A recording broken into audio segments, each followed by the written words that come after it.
Puede comenzar.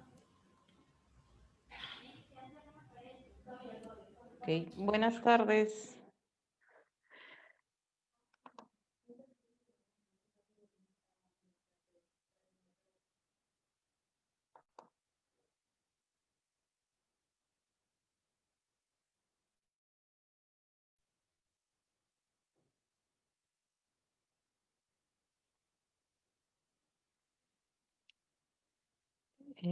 Gustavo, no puedo compartir no me permite compartir mi presentación.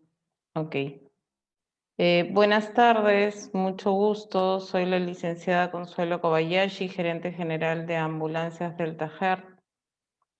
En esta tarde vamos a hablar con respecto a lo que es transporte aeromédico. Para conocimiento de ustedes, Delta Heart es una empresa de ambulancias que realiza transporte aeromédico desde el año 2002. Fuimos los pioneros en este tipo de servicio aquí en el Perú. De repente el término médico se escucha un poco complicado, pero es lo que es una ambulancia aérea privada, ¿no? Hace muchos años aquí en Perú no se conocía lo que era el servicio de ambulancia aérea y nosotros hicimos esta innovación, se puede decir, aquí al Perú. En el año 2002 hicimos el primer traslado de un paciente extranjero, Mr. Thompson, recuerdo mucho, de Cusco a Lima. Entonces nosotros hacemos este tipo de transporte, aeroevacuación, de cualquier punto del Perú hacia Lima o viceversa, o interprovincias, o también fuera del país. Hemos realizado varios transportes de pacientes fuera del Perú y hemos ido a 8 países de Latinoamérica. Bueno, antes de iniciar el tema en sí, quiero darle las gracias al equipo de comercio por darnos este espacio. Bueno,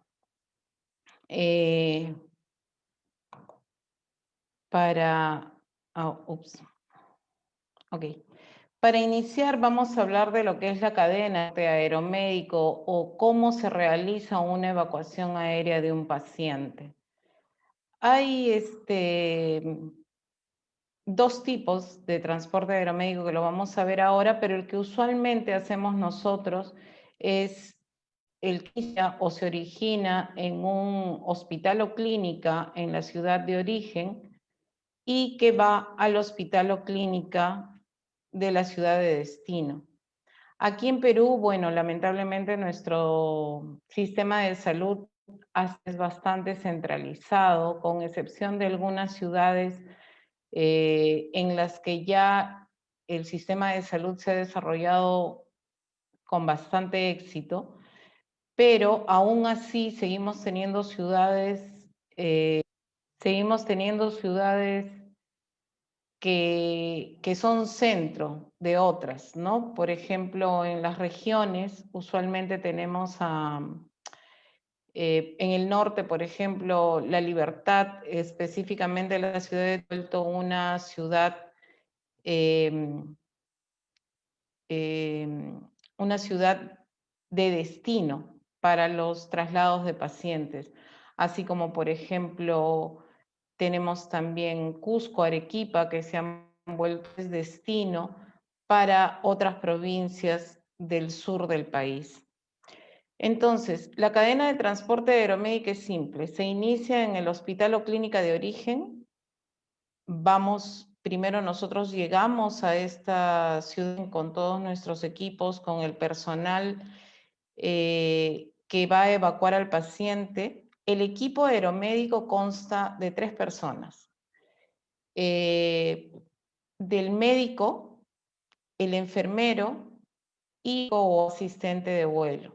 Aparte, dentro del equipo de transporte aeromédico se encuentra el piloto y el copiloto, la tripulación específicamente aérea. Entonces, el transporte aeromédico consta de 2 tripulaciones, la tripulación aérea, que es el piloto y el copiloto, y la tripulación médica, que es el médico, el enfermero y el paramédico o asistente de vuelo.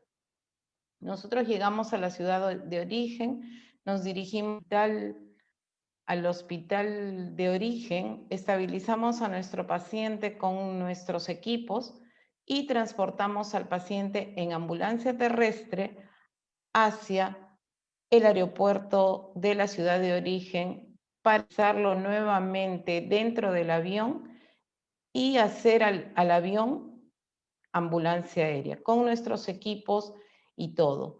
Llegando aquí a Lima o a la ciudad de destino, nuevamente retiramos al paciente, sale la tripulación médica con el paciente hacia la ambulancia terrestre de la ciudad de destino y finalmente dejamos a nuestro paciente en la clínica u hospital de destino. Esa vendría a ser la cadena del transporte aéreo, de cama a cama, donde el paciente nunca queda solo, siempre permanece al cuidado de la tripulación médica de esta evacuación. Entonces, esa es la cadena del transporte aeromédico. ¿Cuáles son los medios de transporte que hemos utilizado o que se utilizan a nivel mundial? Utilizamos, como verán en la primera imagen, están los aviones comerciales.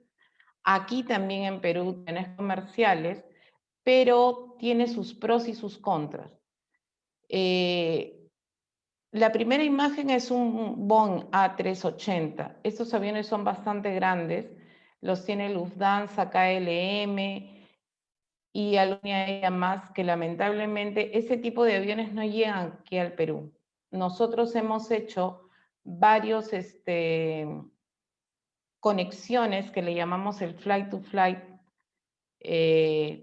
para poder llegar a una ciudad, por ejemplo, Sao Paulo, Caracas, Panamá, donde van estos aviones grandes. ¿Y cuál es la característica de estos aviones grandes? Que estos aviones sí poseen en las últimas 3 ventanas, hay una pequeña unidad de shock trauma o una pequeña UCI, una mini UCI, ahí en estas últimas 3 ventanas. Es muy bonito, muy bien equipado, donde tiene, como les digo, una pequeña UCI intensivos con todas las necesidades para cubrir al paciente sin ningún problema. Ese tipo de atención en los vuelos comerciales no los tenemos aquí en Perú. Lamentablemente, en Perú se utiliza sí aviones comerciales para trasladar pacientes, pero no en las condiciones que les menciono de estos aviones Boeing como lo tienen en Europa, sino de bastante rústica, bastante improvisada, digamos así, ¿no? Hoy en día por el tema de la pandemia se ha cortado, pero lamentablemente sí hemos cómo se trasladan pacientes en aviones comerciales en condiciones sinceramente no adecuadas. Y de repente tocar este tema es bastante necesario para ver si esos inconvenientes de usarlos o esas malas acciones al usar los aviones comerciales se mejoran, ¿no es cierto? A la derecha del Boeing, dos aviones de cabina presurizada, y son los aviones que usualmente aquí en Perú utilizamos para hacer ambulancia aérea privada. El primero es un Piper Cheyenne 3 y el otro es un Beechcraft, un B200. Y también hay el Viking Air, que también se utiliza acá como ambulancia aérea, Y en estos aviones, que les vuelvo a repetir, son de cabina presurizada, a pesar de que ustedes lo ven que son turbohélice, pero son aviones de cabina presurizada, que cruzar costa, que eso es bastante útil aquí en nuestro país, porque nosotros somos países andinos, ¿no? Entonces, al ser países andinos y, por ejemplo, muchos puestos de mina están en selva, tenemos que cruzar cordillera, muchos puestos petroleros están por ahí, también el gusto de visitar. Y estos aviones de cabina presurizada nos permiten tranquilamente trasladar pacientes y utilizar el transporte aeromédico afro, ¿no es cierto? Bueno, en estos aviones que les muestro, los aviones de cabina presurizada, tanto el Piper como el Beechcraft, son aviones de configuración ejecutiva que se vuelven ambulancia aérea porque sacan los asientos y se pone el sistema Lifeport, se coloca el sistema Lifeport, que es la camilla donde va a trasladarse al paciente. En la imagen inferior hicimos un hidroavión, que aquí en el Perú se utiliza bastante porque hemos tenido la experiencia de poder trasladar pacientes en hidroavión, sobre todo del área pues de la selva, ¿no? Tuvimos el gusto de ir desde Pucallpa en un hidroavión a Puerto Bermúdez para traer un paciente gran quemado. Es una experiencia inolvidable, muy bonita. Pero ¿cuál es la diferencia? Que los hidroaviones no tienen cabina presurizada. Y al no tener cabina presurizada, pues no pueden ir a grandes altitudes. De igual forma los helicópteros. Los helicópteros tampoco tienen cabina presurizada, por lo menos los que utilizamos aquí en el Perú, y tampoco pueden alcanzar mucha altitud, por lo tanto nos es útil para cruzar la costa con un paciente.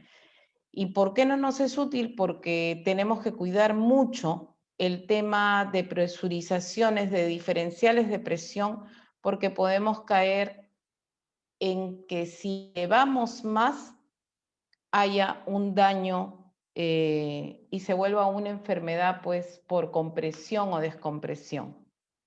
Muy bien, sigamos avanzando y vamos a ver los tipos de transporte aeromédico. El transporte aeromédico es el que se realiza donde se hace el rescate o en todo caso la búsqueda y rescate de la víctima. Esto es muy usual en minas, es muy usual en provincias, sobre todo en la experiencia en lo que es turismo de aventura. Muchas veces llegan grupos de turistas a hacer el famoso trekking, entonces tenemos que ir al punto para evacuar al paciente, estabilizarlo y como verán ustedes en la imagen, lo estabilizamos, inmovilizamos al paciente. Si tenemos que hacer cualquier tipo de procedimiento, lo hacemos y ya el paciente estabilizado va a subir al helicóptero, ¿no? Ese es el transporte primario. Se atiende a la víctima en el lugar donde se produce la emergencia, donde se produce el accidente. Ese es el transporte aeromédico primario. Usualmente es el transporte aeromédico secundario, donde nosotros, la tripulación, ahí está la enfermera y el médico, vamos al hospital de origen y como verán ustedes, conversamos con el médico, recibimos todo un reporte, vemos cuál es la necesidad del paciente in situ, si tenemos que cambiar de bombas infusoras, las cambiamos, si tenemos que, bueno, usualmente ahí en el caso de que sea un paciente que esté con mal, hacemos el intercambio de aire por agua en el CAF, y buscamos todas las precauciones. ¿Cuál es el objetivo principal de ir a visitar al paciente o de ir a ver al paciente? Tomar todas las precauciones para que el vuelo sea un vuelo tranquilo. En alguna oportunidad, en uno de los cursos de aeromedicina que dictan los instructores extranjeros, nos hablaban de, nosotros veíamos al paciente y tratábamos de subirlo inmediatamente al avión, a la ambulancia aérea. Y una de las acotaciones era que siempre yo preguntaba, ¿y qué pasa si de repente 20 minutos después tenemos una complicación? ¿Qué hacemos si dentro del avión tenemos muy poco espacio? Y ellos muy alegremente nos decían, bueno, le ordenas al piloto que aterrice. Éramos 8 delegaciones de distintos países y yo me sonreí y le dije, pero no podemos, porque 20 minutos después de haber salido, por ejemplo, del Cusco, el mejor sitio donde podría aterrizar es en un pico, ¿no? En uno de los picos de la cordillera de los Andes. Y en el mejor de los casos, suponiendo que a 1 o 2 o 3 kilómetros hubiera un centro asistencial, sería una posta médica que obviamente nosotros estaríamos equipados mucho mejor que una posta médica.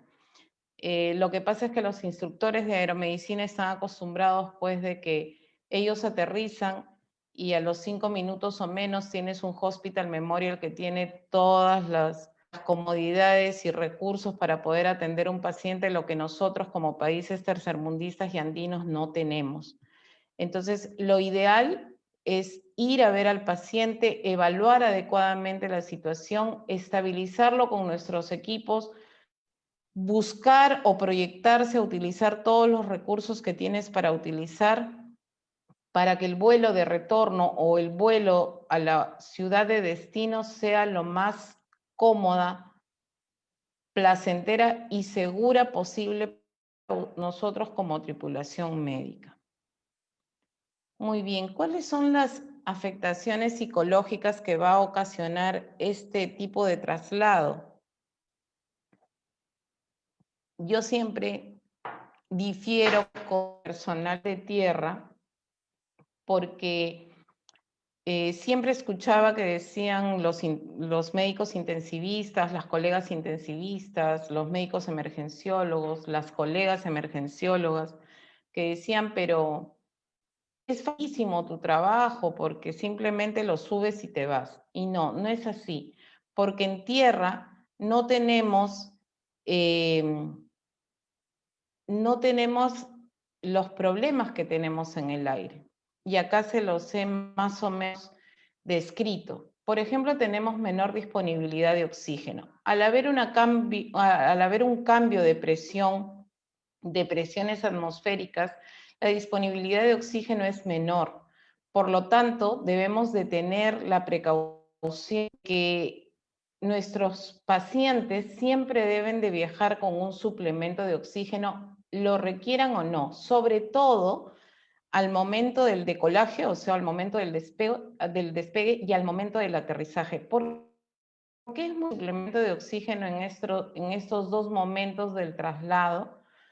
Porque justo en el momento del despegue recién se están equiparando las presiones, recién los pilotos están trabajando para colocar la presión intracabina en nivel adecuado para el viaje y siempre hay un desbalance, por lo tanto los niveles de oxígeno tanto en el momento del despegue como en el momento del aterrizaje van a ser menores. Y la tranquilidad y también como un poco manejar la ansiedad con el paciente, les ponemos un suplemento de oxígeno adicional al que tienen, ¿no? Una canulita binasal con 2 o 3 litros suficiente para que el paciente... si nosotros tenemos un paciente crítico, pues tendremos que ver que si está, por ejemplo, conectado a ventilación mecánica, tendremos que ponerlo en ese momento al 100% de concentración de oxígeno para que este paciente esté oxigenado durante el despegue y el aterrizaje. Ya cuando estamos a velocidad de crucero, ya cuando estamos estabilizados, podemos ir disminuyendo los niveles de oxígeno e inclusive si el paciente no es un paciente que requiere suplemento de oxígeno, lo podemos retirar y viajar tranquilamente.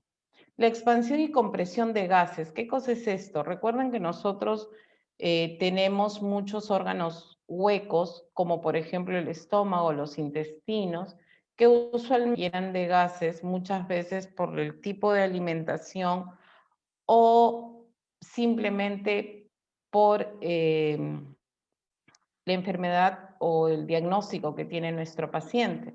Entonces debemos de manejar bastante y por eso es que decimos que la tripulación aérea, o sea, la tripulación, nosotros somos tripulación médica y la tripulación aérea, el piloto y el copiloto, no son personas aparte, no.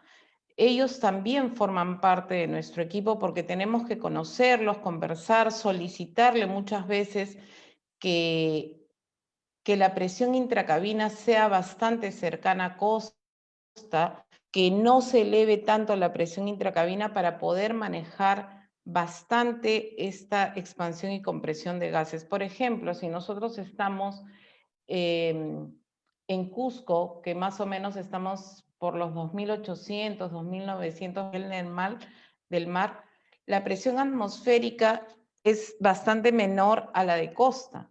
Entonces, lo que nosotros le pedimos para que no haya esta expansión y comprensión de gases, que no se produzca, es que sea bastante gradual el cambio de presurización para que no se expandan mucho los gases ni tampoco se compriman, porque si no el paciente va a presentar ciertos inconvenientes, ciertas molestias, inclusive dolor, por el caso de esta expansión y compresión de gases.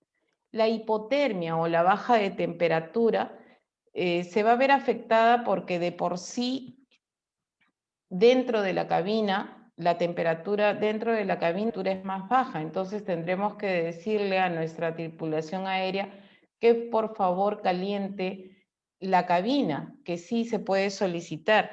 Y a veces las tripulaciones médicas nuevas o jóvenes pasan mucho con la tripulación aérea, lo que no está bien.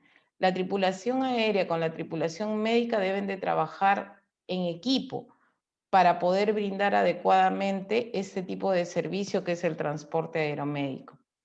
Y siempre tenemos que tener en mente, sobre todo nosotros como tripulación médica, que por cada 1.000 pies de altitud que vaya habiendo el cambio, desciende 1 grado la temperatura, 1 grado centígrado. Entonces, si nosotros, como en esta que tenemos que trasladar un recién nacido, pues tenemos que cuidar mucho la temperatura de la incubadora. Entonces, eso es bastante usual, que tenemos que controlar bastante la temperatura para que haya esto. Y una ayuda adicional a la temperatura de la incubadora es la temperatura intracabina. Con respecto, antes de que se me pasó mencionar esto, pero con respecto a la expansión y compresión de gases,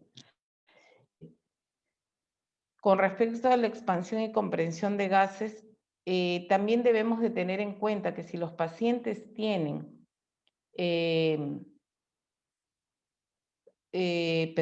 si los pacientes tienen algún tratamiento endovenoso, este tratamiento endovenoso debe de ser realizado a través de bombas infusoras, como la que ustedes ven en la pantalla. No sé si logran ver, pero es esta cajita blanca acá. Esta es una bomba infusora que, como ustedes verán, no es necesario que el frasco de suero o el frasco de tratamiento esté colgado a mucha altura, sino que simplemente el equipo va jalando la cantidad de medicamento o de suero que requiere el paciente, que nosotros lo programamos, y de esa manera evitamos que se produzcan compresiones de las bolsas por diferencias de presión. ¿Qué es otra cosa que tenemos en contra dentro del transporte aeromédico? La aceleración, la desaceleración, las vibraciones que causan muchas veces las turbulencias. Estas aceleraciones y desaceleraciones y vibraciones también se ven afectadas y con mucho más en los transportes en helicóptero, que son los vehículos de ala rotatoria. Eso es bastante usual en los traslados en helicóptero. El ruido, ni qué decir. En los aviones privados, en los aviones pequeños, el ruido no tanto como en los helicópteros, pero también esto afecta a nuestros pacientes. Por lo tanto, tendremos que trasladar a nuestros pacientes muchas veces con tapones de oído para que no se afecten por estos ruidos intensos. Y finalmente, la cinetosis, ¿qué cosa es? Es se llama la enfermedad del transporte, porque habiendo todos estos externos como la aceleración, la desaceleración, las vibraciones, la gravedad, el ruido, todo esto causa una enfermedad, es un diagnóstico, digamos así, que es cinetosis. ¿Y qué cosa es la cinetosis? La sensación de náuseas, mareos, inestabilidad que siente el paciente y que lo va a llevar pues a una afectación muchas veces y le va a causar una sensación de ansiedad. Es por eso que siempre tenemos que estar en contacto con los pacientes, obviamente los que están conscientes, calmándolos, diciéndoles que estamos a su lado, que les podemos solucionar cualquier inconveniente que se presente en este problema. ¿Cuáles son las indicaciones para el transporte de pacientes, para el transporte aeromédico? Los traumatismos, traumatismos llamamos a todos los golpes o accidentes que hayan tenido nuestros pacientes. Tenemos que evaluar la cinemática. La cinemática es saber cómo se produjo, cómo se produjo el accidente, desde qué altura, con qué se golpeó, qué fue lo que lo chocó. Eso es averiguar mucho con respecto a los mecanismos de la lesión, es importante. Y cuáles fueron los otros sistemas que no han sido aparentemente dañados, ¿no? Estas cosas se evalúan mucho cuando nosotros vamos a ver al paciente en su lugar de origen.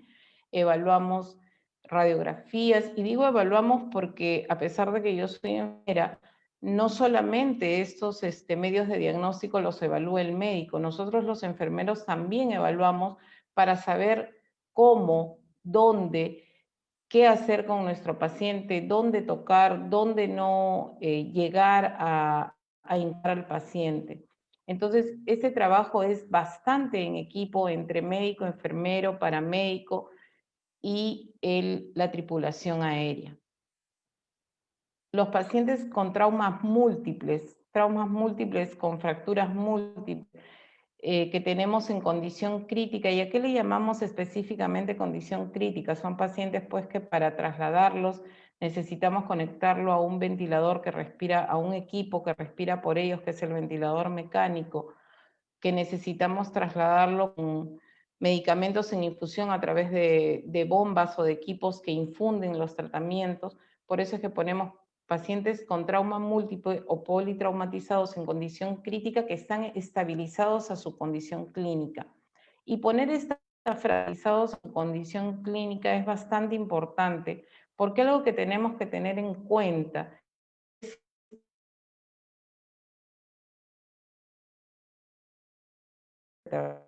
vía ambulancia, vía ambulancia existe y la hemos hecho. Este tipo de traslados requiere que nuestros pacientes estén estables para poder trasladarlos.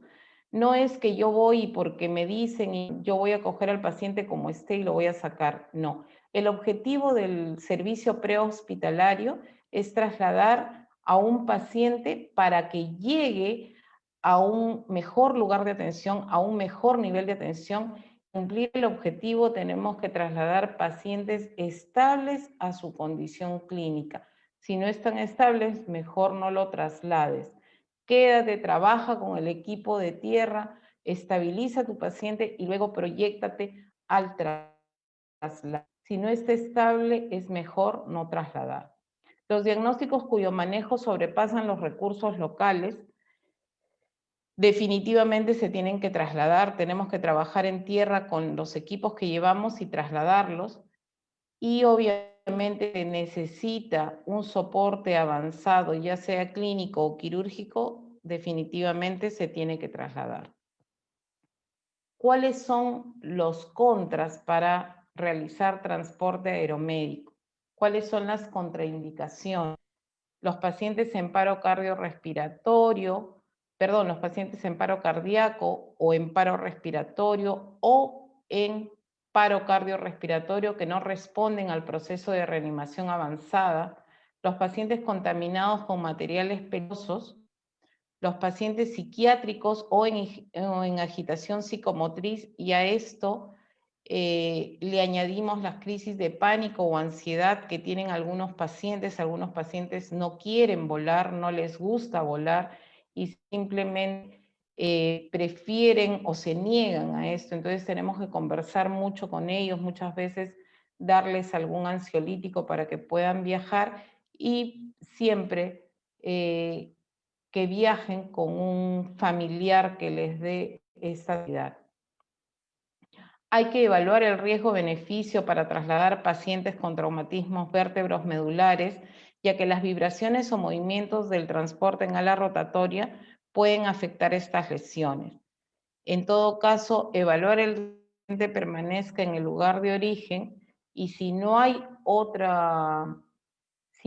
otro recurso que solamente el helicóptero, simplemente estabilizar bien al paciente para proceder al traslado. En la imagen, por ejemplo, tenemos a un paciente que lo sacamos hicimos un rescate y lo sacamos. La primera sospecha fue de que tenía un traumatismo vértebro-medular de las vértebras lumbares, pero no fue así. Inicialmente lo estabilizamos, hicimos una inmovilización extrema por la sospecha que teníamos, y al punto próximo de costa, porque ya era muy tarde, demoramos mucho en ubicar al paciente. Entonces, luego nos dimos cuenta de que no era un tema de un traumatismo vertebral, era la inflamación del nervio ciático. Por eso es que después el paciente, que era un paciente francés, pudo ponerse de costado, que es como lo ven en la imagen. Evaluar el riesgo-beneficio en pacientes con neumotoro, al igual que los posoperados inmediatos de cirugías abdominales. Hay que evaluar muy bien este tipo de pacientes, porque ustedes saben que cualquier colección de aire dentro de órganos pueden hacer de que se agraven con las diferencias de presiones a una altura determinada.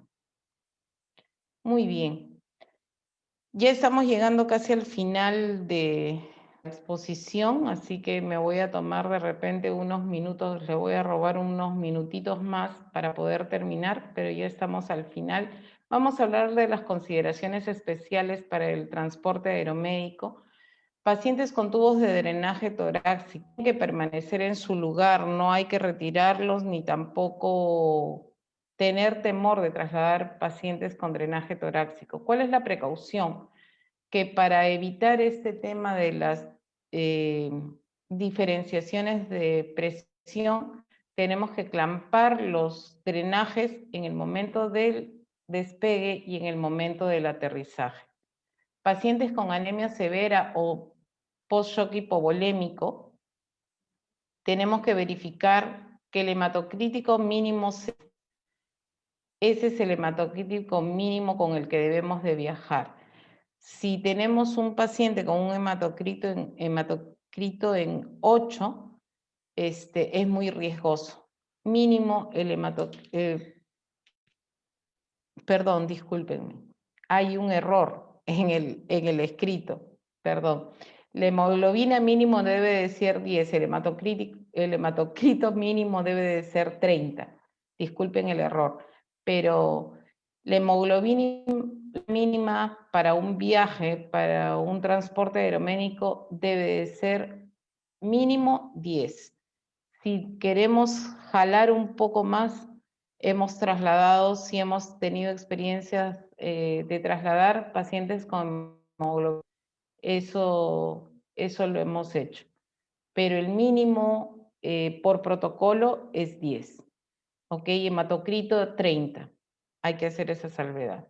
Pacientes con hernias irreductibles, intususpección, bolio, hay que manejar muy bien la presión intracabina. Esto lo tenemos que conversar muy bien con nuestros amigos, los pilotos, para que el riesgo a atrapamiento de gases sea el menor posible, ¿no? Siempre dar, por favor, acceder lo más pronto a presión de costa, ¿no? A una altitud de costa para que no haya tanto problemas con los atrapamientos de gas. Eso lo manejamos con los pilotos del avión. Pacientes post cirugía abdominal deberán ser transportados con sonda nasogástrica por el tema de los gases y, de ser posible, con sonda rectal.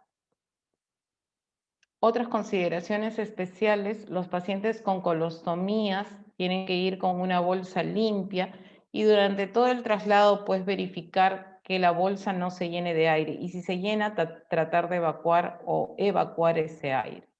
Los pacientes post cirugía o trauma ocular, hay que manejar la altitud intracabina lo más baja posible para poder evitar los barotraumas o la escisión de las cirugías. La precaución más grande con los pacientes con trauma ocular es que durante todo el traslado siempre deben de estar con su oxígeno suplementario. Es bastante importante controlar mucho la oximetría. Durante un transporte aeromédico es muy importante controlar la oximetría, sobre todo ahora que todo el mundo conoce qué es un oxímetro o un pulso oxímetro. Tenemos que controlar mucho de que nuestra saturación esté por encima de 90. Asegurarnos que esté con el 95%. Todos los pacientes que se les traslada a través de transporte aéreo, deben de ser trasladados con mínimo 95% de saturación. Y hay que prevenir, porque si no hay que colocarle pues oxígeno suplementario. En caso de neumoencéfalo, en caso de que se tenga que trasladar a un paciente con neumoencéfalo, hay que solicitar que la presurización intracabina sea muy próxima del nivel de costa. Muy bien, con esta diapositiva hemos querido hacerles llegar lo más importante de nuestra experiencia. Acá les dejo un mensaje. El transporte aéreo de pacientes o aeroevacuación es un servicio que confiere mucha responsabilidad y compromiso al personal de salud que lo transporta. No ponga la vida de su trabajador, paciente o familiar en manos inexpertas. Muchas gracias por el tiempo que nos han dado. Nosotros somos Corporación Delta Heart y, como siempre, desde hace 22 años, les damos nuestra calidad al servicio de su salud. Muchas gracias.